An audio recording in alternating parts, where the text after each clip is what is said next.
is this a prove-it year for Jalen Hurts? And I know maybe, it's crazy to say he just won a Super Bowl year removed. Last year, it was kind of up and down, a lot of downs, a lot of negativity around him, and obviously this article drops.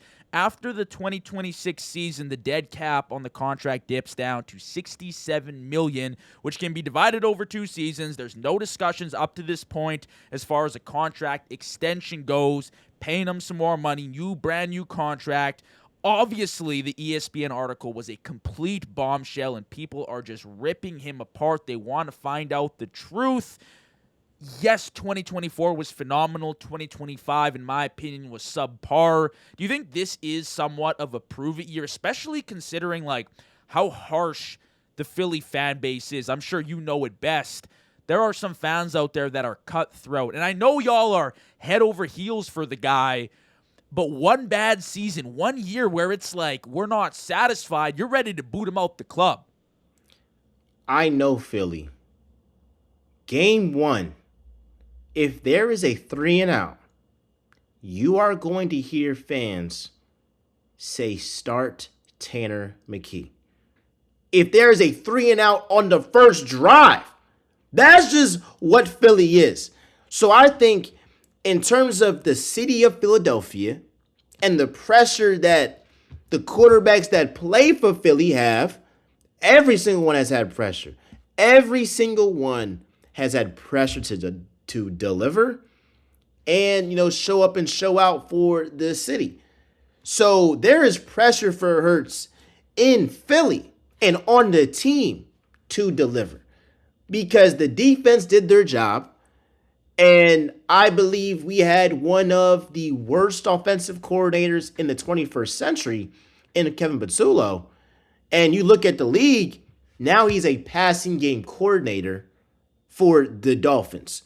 So he's essentially not even calling plays for potentially the worst team in the NFL. These top quarterbacks, whether it's the Purdy's or you're talking about the Caleb Williams or these guys, they have such better play callers with them that, you frankly can't undersell right there. But I would argue in terms of Jalen Hurts in relation to all the top quarterbacks in the NFL, what's the pressure? He's accomplished more than all these guys.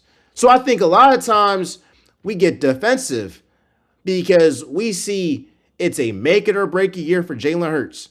And every year it's something. Every year he got to prove this, he got to prove that. When will it ever stop? Because we saw Josh Allen in the biggest game of the year have 4 turnovers. So we're saying, dang, the guy that just won MVP last year, that followed that up the following season with a career high in passing yards, and in terms of teams that won their division in back-to-back years, the Eagles were the only team that won their division in back-to-back years in 2024 and 2025. So, yes, is everything perfect? Heck no. And does Hurts have things to work on? Yes. Reading zone coverages. That's been a weakness of his, right? He loves man coverage. He loves doing that. But sometimes you got to be able to pick those pockets in the zone. Also, you got to run more. If you're not going to run more, there's going to be more pressure on you in the pocket to deliver. And that is completely fair. That's my biggest knock on him. You got to be able to run the freaking football. If you're not doing that, that's a huge part of your game that you're leaving out on the table. And we need that element because that's what makes you great. So ultimately, I think there's pressure for him in Philly. But when you're talking about all of the quarterbacks in the NFL, is it a make it or break a year for Hurts when Herbert ain't get a freaking playoff win? When CJ Stroud was the sole reason why his generational defense didn't make it to the AFC Championship like Dak Prescott? Is he ever going to make it to the NFC Championship game? What about the Rams? And you have the reigning MVP who has a couple of years left. And it's all right, are y'all going to win another one with this stacked roster? There are other quarterbacks, and I don't believe that with Matthew Stafford, but that's just another example of shoot, bruh.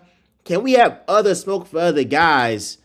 But they won't because there aren't as trendy of names and stuff like that. So I get it. We do content. I get it. So ultimately, yes, it's pressure. Long way of saying it, but I don't feel like it's warranted the way that they've been trying to make it out to be. Well, and maybe just to like clarify with the Hurts situation, and you watch guys like Josh Allen or Lamar and Matthew Stafford, and the list goes on, right? And something that fans I think always bank on is the fact that they're always statistically phenomenal in the regular season, and the majority of them have had some decent playoff success. Now, obviously, Allen never getting to the Super Bowl. Lamar has been, on and off in the playoffs, for the most part off, to be honest with you. But Matthew Stafford obviously winning one, Burrow getting there early on in his career.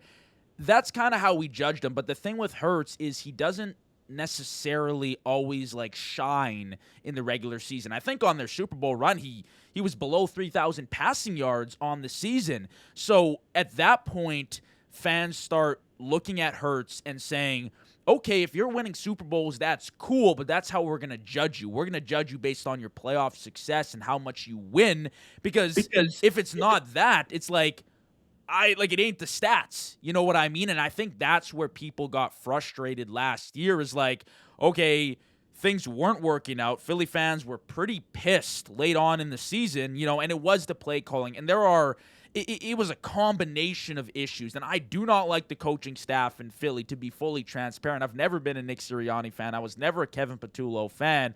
But I think that's where the media does attack him. And I think both sides just get too harsh on it. You know what I mean? And at this point, there is going to be some Philly pressure this year, especially if those first few games end up being losses.